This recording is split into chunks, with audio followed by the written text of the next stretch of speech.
मंडी उठुनी धान चिंतार चाषी सरकार तागिद को खातिर करूना सोसाइटी सेक्रेटरी और मिलर रास्ता कड़ और घर बारंडारे धान रखी हिनस्ता होती चाषी। एपरी घटना देखा मिली गंजाम जिला धराकोट ब्लॉक विभिन्न पंचायत रे। आम धान आज्ञा मोर 30टा खंड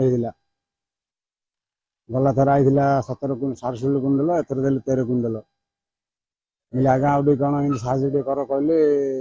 देखिया करिया हबनी हम एडजस्टमेंट कर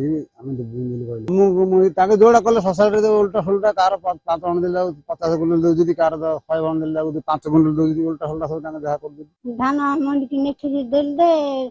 3टा काच रखी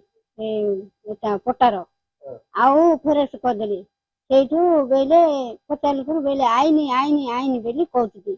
आईन बेले कहले आगे जाऊँ माट गण लगे क्या हम नेले देखा आज हो काली हो देखी बेलती कुआनुकी पड़ती आम परिवार नागिर कर धान मंडी 40 कुंटल आका नेले नेलेनी बोलते धान ए वर्ष एति आगे तुम इन कहते नौनती आम कौन करूँ आज्ञा हम धान ये घर पर मिल गले खिंचारी कर कौन कर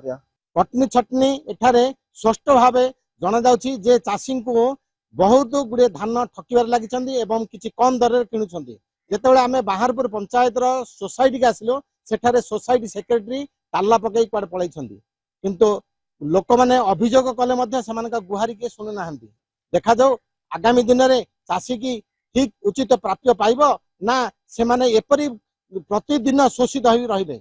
बाहरपुर संजीव पट्टनायक, कलिंग टीवी।